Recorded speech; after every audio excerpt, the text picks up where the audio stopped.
Good morning बच्चों, class 9। आज chemistry का टर्म है। जैसे हम क्लासों में पढ़ाते थे टर्म एक एक तीन तीन दिन डिवाइड करके, उस हिसाब से हम केमिस्ट्री और बायो दोनों को हम वीडियो बना कर आपको समझाने का प्रयास करना चाहेंगे। चुनौती का दौर है, उस चुनौती में कुछ नया काम भी सीखना होगा सबको। बस अपने मन को थोड़ा सा पढ़ाई में रखे रहिए, क्योंकि समय है आपके पास, अब कुछ करना नहीं है, सिर्फ पढ़ाई पर ही आप अनुसंधान करेंगे। अब बड़े हो गए हो, क्लास 8 के बाद बच्चे बड़े हो जाते हैं और अंडरस्टैंडिंग, उनके अंदर समझ पैदा हो जाती है, और उस समझ को पैदा करने के लिए खुद से पढ़ना पड़ता है, समझना पड़ता है, और एजुकेशन में टाइम देना पड़ता है, अपने आप को टाइम देना पड़ता है। इस तरह आप करोगे तो वो जो समझ का डेवलपमेंट है, काफ़ी अच्छा मात्रा में वो डेवलपमेंट होगी। तो बातें हमारे गौर से सुन रहे होंगे आप लोग कि चैप्टर फर्स्ट, शायद ये वीडियो 4 होगा, वीडियो 4 केमिस्ट्री के अंतर्गत, क्योंकि आपको बता दें कि आपको सुविधाजनक एक लेसन की जितना भी वीडियो बनेगा, वीडियो 1, 2, 3 करके बने। जैसे नया चैप्टर आ जाएगा फिर उसका वीडियो 1, 2, 3 करके दे, सारे चीज़ नोट करके आपको भेजा जाएगा, ऐसा समझने के लिए। तो सीक्वेंस होनी चाहिए, ऐसा नहीं कि अटेंडम हो जाए तो फिर मामला ठीक गड़बड़ हो जाती है। तो कहीं ना कहीं हम भी सीक्वेंस से दिमाग में बैठा कर कर रहे हैं, क्योंकि हमको यहाँ पर बताना है तो हमको सजग भी रहना है कि ये मशीन है, मशीन के अंदर सारा काम करनी है, कोई डिस्टरबेंस ना हो। तो इस तरह जो है सब कुछ मतलब सजगता के साथ करना पड़ रहा है कि नहीं। हाँ, सब अच्छा हो, कर भी रहे हैं तो वो भी अच्छा हो, पढ़ा भी रहे हैं तो वो भी अच्छा हो, जिससे आपको समझ में आ जाए। तो आप लोगों को मैटर इन सराउंडिंग में बताया गया था कि स्टेट ऑफ मैटर, सारे लिक्विड गैस और सारे लिक्विड गैस के properties, physical properties, size, shape, volume, density, kinetic energy और डिफ्यूजन मस्ट बी। डिफ्यूजन आ गई बात, डिफ्यूजन तो आप में डिफ्यूजन का कहीं ना कहीं कुछ ना कुछ रोल है, कुछ आपके डिफ्यूजन का व्यवहारिक रोल है, इवापोरेशन का अपना व्यवहारिक रोल है, कंडेंसेशन का भी अपना व्यवहारिक रोल है। कहीं ना कहीं हमारी लाइफ में वो चीज़ें होते रहते हैं, हम देखते भी हैं। तो कहने का ये मतलब है, डिफ्यूजन की ही मैं शुरुआत भी लिखा हूँ यहाँ पर, क्योंकि बाकी को बोलना था कि नहीं, आपको बता दिया गया है सब चीज़ें। तो आगे हम बढ़ते हैं, फिर हम आगे बढ़ेंगे एक एक चीज़ कराते हुए, तो हम आगे बढ़कर आपको बताना चाहते हैं। तो पहली बात है कि हम डिफ्यूजन के बारे में बात करें, जिसको हम हिंदी में विसरण कहते हैं। विसरण का अर्थ होता है मूवमेंट करना, किसी भी गैस के पार्टिकल मूवमेंट करता है, यानी काइनेटिक एनर्जी है उसके अंदर। तो ऐसे ही कुछ ऐसे पार्टिकल होते हैं जो सॉलिड में भी विसरित होती है, यानी डिफ्यूजन होती है, लिक्विड में भी विसरण या डिफ्यूजन होती है, और गैस में सबसे ज़्यादा होती है। अगर डिफ्यूजन का रेट देखा जाए, रेट कि सबसे ज़्यादा सॉलिड लिक्विड गैस किस में होता है, तो आपको जानकारी होगी कि गैस में होती है, क्योंकि सबसे तेज़ी से गैस में होती है डिफ्यूजन। इसके बाद लिक्विड में होती है, सबसे कम आपके सॉलिड में होती है।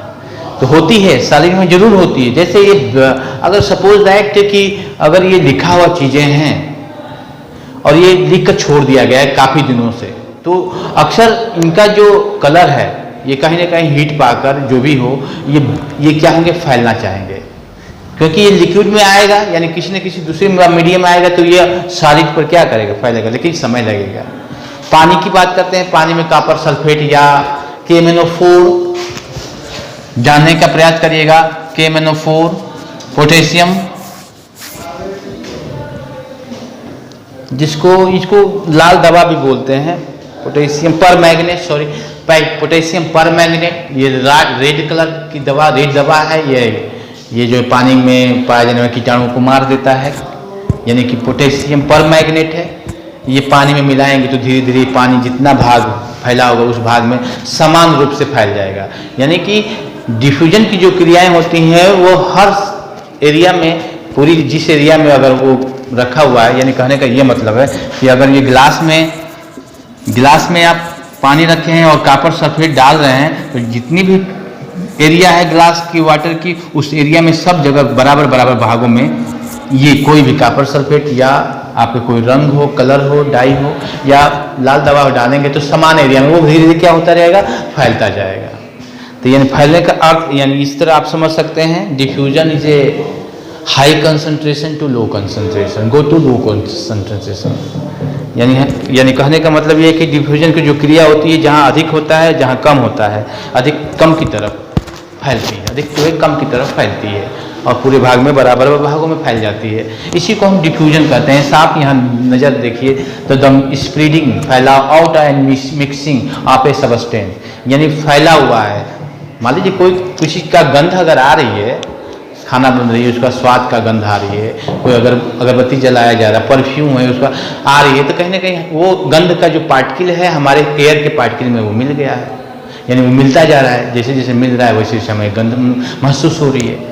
And with another substance due to the motion of its particle, यानी क्यों है, क्योंकि दोनों के मोशन जो है, दोनों के पार्टिकल मोशन कर रहे हैं, यानी करेक्टर ही है, पार्टिकल करेक्टर है।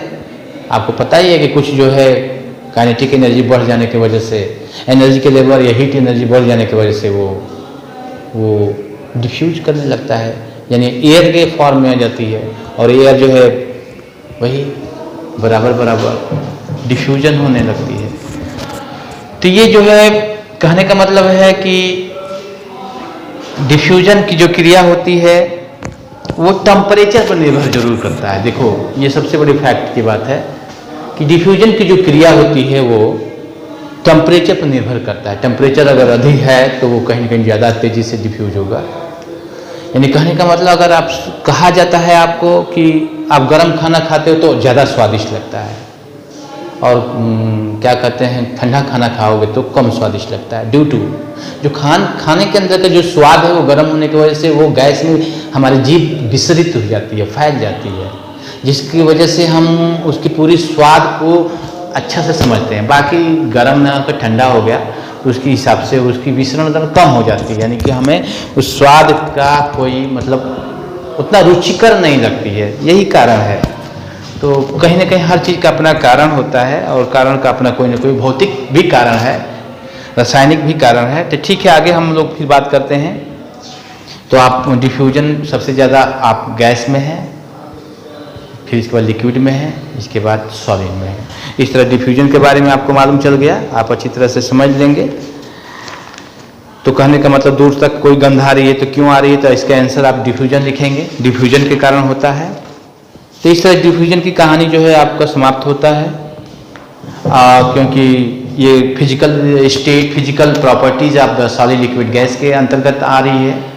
तो कहीं ना कहीं उसके शब्दों का अर्थ को बारे में भी समझना है आप लोगों को। एक आया है कंप्रेसिबिलिटी, कंप्रेसिबिलिटी या शायद हम नहीं छूट गया, कंप्रेसिबिलिटी, कंप्रेस का मतलब होता है कोई चीज़ को दबाया जा सके, यानी गैस को सबसे ज़्यादा दबाया जा सकता है, गैस को कंप्रेस किया जा सकता है, यानी मोर गैस के अंदर कंप्रेसिबिलिटी ज़्यादा है लिक्विड की अपेक्षा। लिक्विड में थोड़ा सा मान लो थोड़ा सा, और सॉलिड में स्पंज को छोड़कर, स्पंज को हम सॉलिड नहीं कहेंगे, स्पंज सॉलिड होता है पर उसमें एयर गैप होते हैं, एयर गैप होने की वजह से एयर भर जाते हैं तो वो आपके क्या बोलते हैं स्पंज हो जाता है। लेकिन जो सॉलिड है, पत्थर है, ये है, सबको कंप्रेस नहीं किया जा सकता है, सीधा सीधा बात हम कहें तो इस तरह जो है आपको मैटर इन सराउंडिंग के अंतर्गत मैटर का फिजिकली प्रॉपर्टीज पढ़ लिए हैं और उनके हर प्रॉपर्टीज में लिखा हुआ बातों या शब्दों को भी आप लोग परिचित हो चुके हो। तो आगे हम बढ़ते हैं पुनः आगे। कुछ आपके बुक में the common unit of temperature, temperature बहुत जरूरी होता है। टेम्परेचर देखो, टेम्परेचर के बारे में जानना जरूरी है क्योंकि टेम्परेचर को नापने के लिए आपको डिग्री सेंटीग्रेड, फ़ारेनहाइट, ये सब चीज़ें आपको मालूम है। टेम्परेचर का टेम्परेचर डिग्री फ़ारेनहाइट कैसे बना है या या एक दूसरे के अंदर का कैसे ये बदला जा सकता है, तो कहीं ना कहीं फार्मूलेशन है। डिग्री सेंटीग्रेड और फॉरेन डिग्री आ जाए तो इन दोनों में कहीं ना कहीं संबंध है कि हम डिग्री में भी निकाल सकते हैं। जैसे आप लोग अपने बॉडी का टेम्परेचर शायद 37 डिग्री सेंटीग्रेड, लेकिन यहाँ पर हम बात करते हैं 8 डिग्री फ़ारेनहाइट होता है। दोनों सेम टेम्परेचर है पर अलग अलग इसकी यूनिट है, अलग अलग उसकी डिग्रियाँ बनाई गई है। वैसे ही यहाँ पर एक नया डिग्री बनाई गई, केल्विन बनाई गई, केल्विन, जिसको हम केल्विन टेम्परेचर कहते हैं। याद रखेंगे आप, केल्विन टेम्परेचर।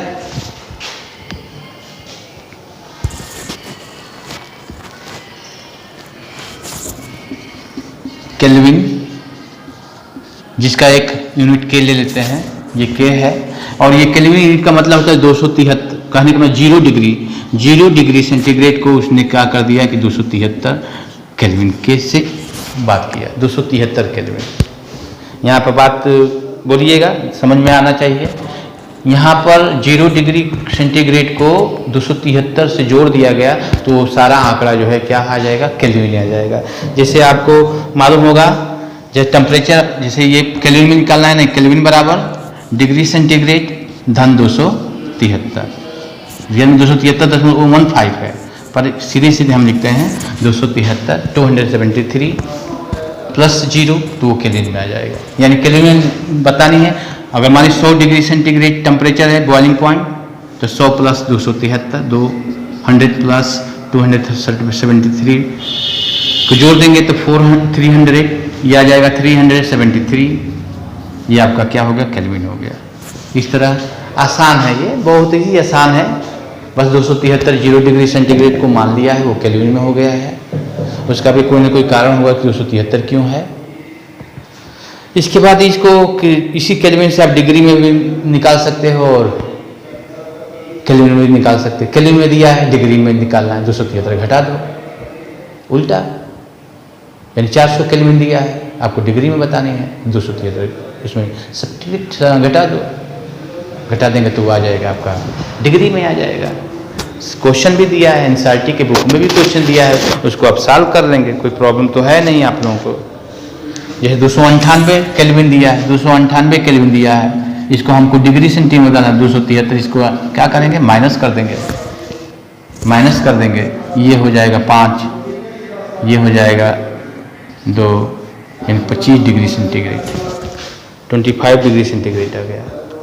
तो इस तरह हमको आशा है कि आप इस चीज़ को भली बातें समझ गए होंगे। बहुत इजली है, बहुत इसमें खोपड़ा काम नहीं है, बस सीधा सीधा चीज़ें हैं।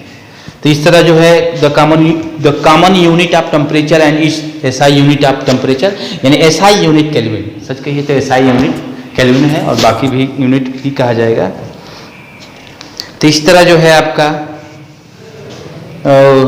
क्या बोलते हैं, टेम्परेचर चेंज टेम्परेचर के बारे में आपको केल्विन और डिग्री सेंटीग्रेड के हिसाब से बताया जा रहा है, उसको समझ भी गए होंगे। अब हम आगे बढ़ते हैं,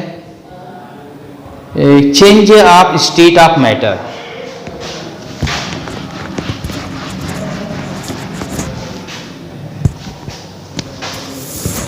वी कैन, मैंने कहने का मतलब है change of state of matter,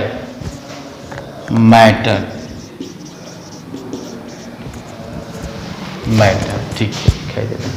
change of state of matter यानी 2 वे, उसकी फिजिकली स्टेट को, यानी इसको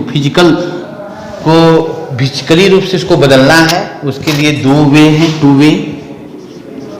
यानी फर्स्ट वे, पहला तरीका आपका है by changing the temperature, by changing the temperature.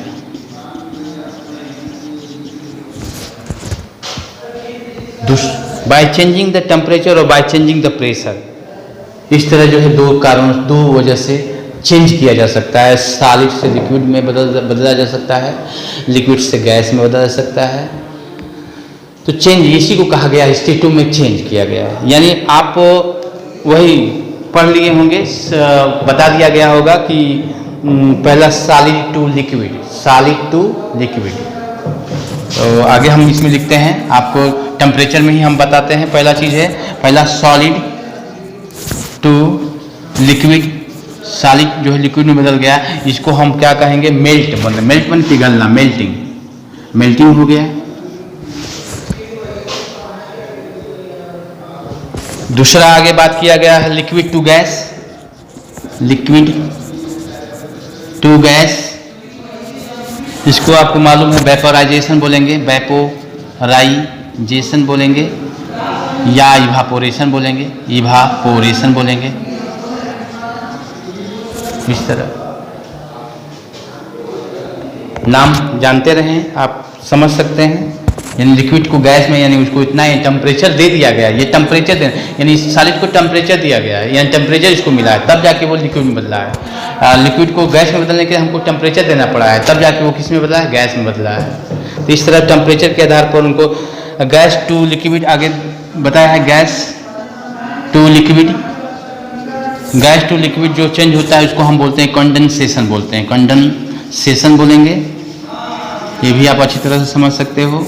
Gas को ठंडा कर दिया जाता है जो तुरंत लिक्विड में आ जाती है, यानी ठंडा है तो वो लिक्विड में आ गया, इस तरह आपको बताया गया होगा। लिक्विड को सॉलिड में चेंज किया गया, यानी आगे जो है लिक्विड को फिर किस में बदल दिया गया है, सॉलिड टू सॉलिड में बदला गया है, जिसको हम फ्रीजिंग कहेंगे, फ्रीजिंग कहेंगे। इस तरह जो है आपको जानकारी टेम्परेचर के प्रभाव से इनकी स्टेट में चेंज करके बताया जा सकता है। अब पानियों को ले लो, पानी का तीनों स्टेट पाया जाता है, सॉलिड में आइस होगा, लिक्विड में वाटर होगा, गैस में वाटर वेपर होगा। तो ये बिल्कुल आपको आसान रहा होगा, बिल्कुल समझ में आ रहा होगा इजली आपको, ठीक है। तो कहने का मतलब अब बात करते हैं, एक चीज़ और इसमें चेंज है, सब्लिमेशन है, sublimate direct change, solid to gas and gas to solid. Sublimate कुछ ऐसे पदार्थ हैं जो जानते रहेंगे, जैसे आइस कार्बन डाइऑक्साइड, ये आइस सॉलिड होता है, सॉलिड होता है, ये सब्लिमेंट है, कैम्फर है, नेफ्थलीन बॉल है, ऐसे बहुत ऐसी चीज़ें हैं जो डायरेक्ट गैस में बदलती है। तो इस तरह जो है आपको बातें हो गई यहाँ पर चेंजिंग की। और इसी चेंजिंग के दौरान आप बात करेंगे लेटेंट हीट की बात करेंगे। लेटेंट हीट क्या है, ये बहुत समझने की चीज़ें हैं। लेटेंट हीट क्या है, लेटेंट हीट का फ्यूजन और लेटेंट हीट का दो तरह का लेटेंट हीट होता है। लेटेंट हीट का मतलब ये होता है, समझने वाली बात है ये। लेटेंट हीट को ऐसे हम हिंदी में गुप्त ऊष्मा कहेंगे, गुप्त यानी ऐसा ऊष्मा, ऐसा हीट जो छिपा हुआ है। जिससे मान लीजिए बर्फ है, बर्फ को पिघलाने के लिए, बर्फ को पिघलाने के लिए टेम्परेचर की जरूरत पड़ती है। तो यानी कहने का ये अर्थ है कि टेम्परेचर अगर हम दे रहे हैं बर्फ को पिघलाने के लिए, तो वो बर्फ को पिघलाने का काम कर रहा है, न कि उस टेम्परेचर में उसके अंदर परिवर्तन होगा। अगर कहने का ये अर्थ है कि 0 डिग्री सेंटीग्रेड,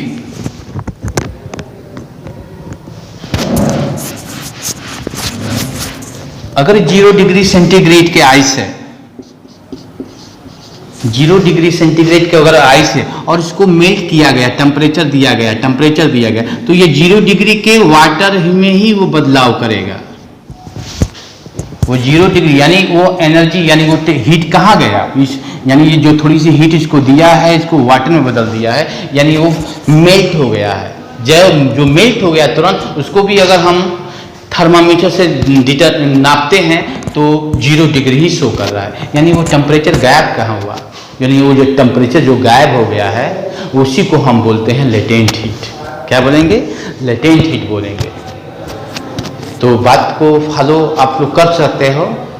अब इसको अमाउंट के रूप में इसको भी बताया जा सकता है कि इतना अमाउंट में कितना, इतना 1 किलो को ये बस मतलब वाटर है, इसको बर्फ़ में बना हुआ है और बर्फ़ को पिघलाने में कितना हीट ऊष्मा लगेगी, मतलब उसको पिघलाने में हीट ऊष्मा लग रही है, यानी उसको पिघला रहा है, न कि उसके टेम्परेचर को बढ़ा रहा है, उस मटेरियल के टेम्परेचर को नहीं बढ़ा रहा है। वैसे ही वेपर में बदल रहा है 100 डिग्री सेंटीग्रेड पर, वो हमेशा 100 डिग्री सेंटीग्रेड पर बदल, भले हम बहुत सारे एनर्जी दे रहे हैं, बहुत सारे डिग्री दे रहे हैं, लेकिन कहने का मतलब है कि उसको चेंज जो कर रहा है, जो डिग्री उसको चेंज कर रहा है 100 डिग्री, बाकी एनर्जी जो है क्या होती है, छिपा होता है।